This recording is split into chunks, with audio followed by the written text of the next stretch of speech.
Super, ale nezapomeň na mě, jo? No, jdu akorát z práce. Ale musím ti říct, jaký to včera bylo. Jo, jdu na oběcení s ředitelem. No a jdu pozdě. No, tady blízko někde v centru. No, teď já vím. Dobrá. Tak víš jak, ne? No, ale mě si tam nejvíc zaujala ty. Ale docela ti to slušelo.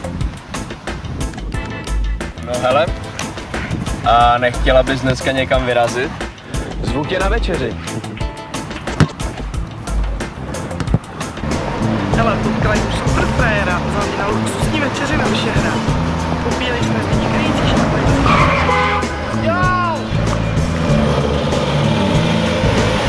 Ale mě to nezajímá, no jasně jsme se dohodli, že to křeslo kupovat nebudem. No, tak to bych prosil. A nechceš si to ještě rozmyslet? Fuj je to. Tak já zarezervoval stůl pro 2 a ty si na mě takhle vykašleš, jo? Ty můro jedna.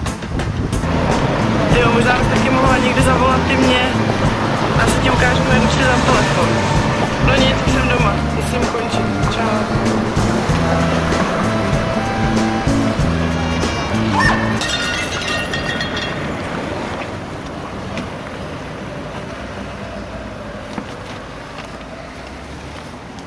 Že tyhle ty hovory hodně stojí.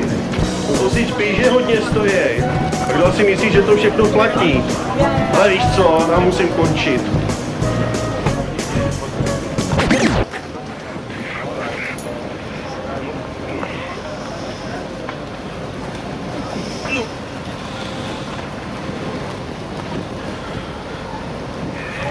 No hele, tak já nevím, já si příště zavolám nějaký jiný. S tebou prokecám takových peněz. No ne, příště máš smůlu. Kočko. Hele, musím končit. Pa.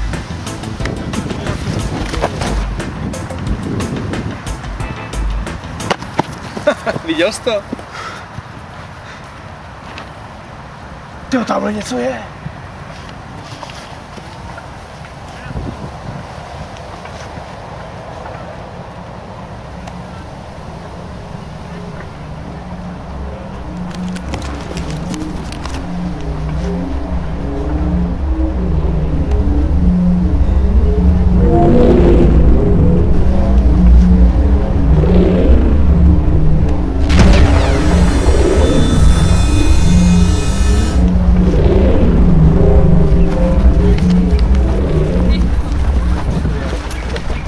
Zdráme.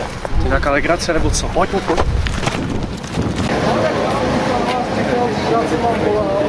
Dá nám odpověď.